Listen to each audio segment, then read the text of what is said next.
শুদ্ধ সংস্কৃতি চর্চার অন্যতম কেন্দ্র ছায়ানট, যেখানে গত ১৯ ডিসেম্বর দিবাগত রাতে চালানো হয়েছে ভাঙচুর, করা হয়েছে লুটপাট, যার প্রতিবাদে আজ ধানমন্ডিতে ছায়ানটের সামনে জড়ো হয়েছেন শিল্পীরা।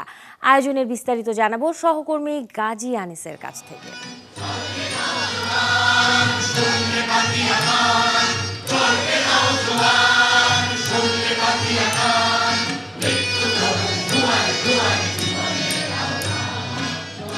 গানে গানে এই প্রতিবাদ রাজধানীর ধানমন্ডি শঙ্করের ছায়ানট ভবনের সামনে। এখানে অংশ নিয়েছে ছায়ানটের সাবেক শিক্ষার্থী থেকে শুরু করে বিভিন্ন শ্রেণী পেশার মানুষ, শিল্প সাহিত্য সংস্কৃতি মানা যে মানুষেরা, তারা কিন্তু ছায়ানটের সাম্প্রতিক যে হামলার ঘটনা, সেই ঘটনার প্রেক্ষিতে গানে গানে প্রতিবাদ জানাচ্ছেন। এখানে অংশ নিয়েছেন ছায়ানটের শিক্ষার্থী সহ বিভিন্ন সাংস্কৃতিক সামাজিক সংগঠনের সদস্যরা।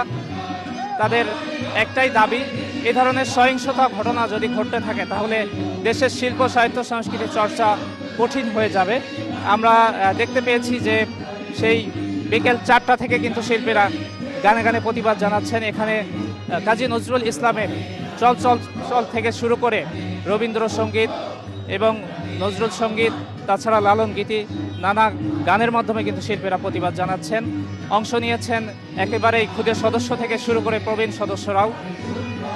দেশের শিল্প সংস্কৃতি অঙ্গনে যেন অদূর ভবিষ্যতে এ ধরনের হামলার ঘটনা না ঘটে, যেন নির্দ্বিধায় বা বাধাহীনভাবে এই সংস্কৃতির চর্চা করতে পারে, সেজন্যই তাদের দাবি। আমরা গানের ফাঁকে ফাঁকে কথা বলবো যারা প্রতিবাদে অংশ নিয়েছেন তাদের সাথে, তাদের দাবিটি তারা তুলে ধরবেন।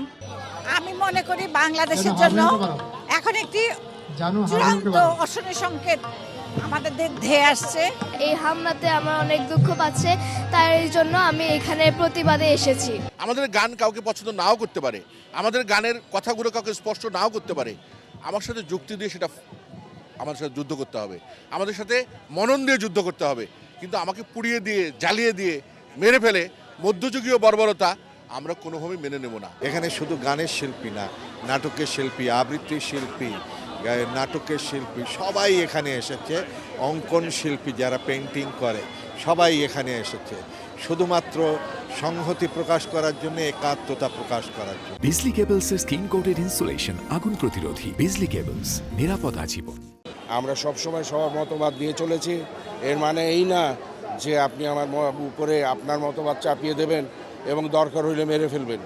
হ্যাঁ, এই ধরনের এইটা বাংলাদেশে এরকম সিচুয়েশন আমরা সবাই প্রথমবারের মতো এটা দেখছি। তবে আমরা জানি এটা কোথা থেকে আসছে।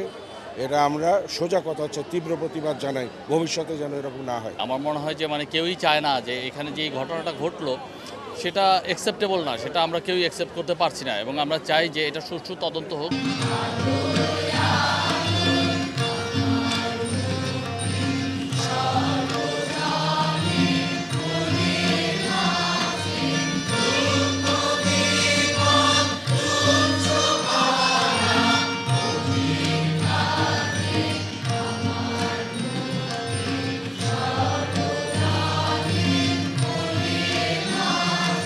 বাংলাদেশ মানে 52, বাংলাদেশ মানে হিন্দু মুসলমান পুরুষ নারী চাকমা বম সবাই, এই কথাটা খেয়াল রাখবেন।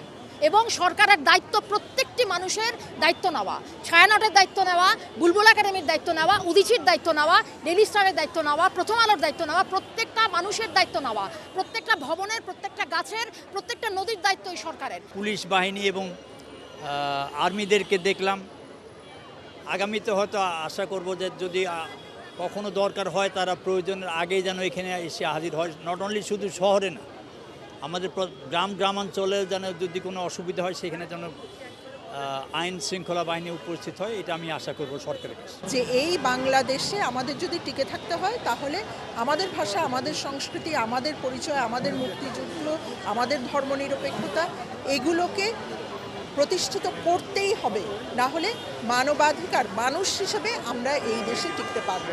যেদিন ঘটনাটি ঘটে সেদিন আমি জানতে পারিনি, কিন্তু তারপরের দিন আমাদের ক্লাস ছিল।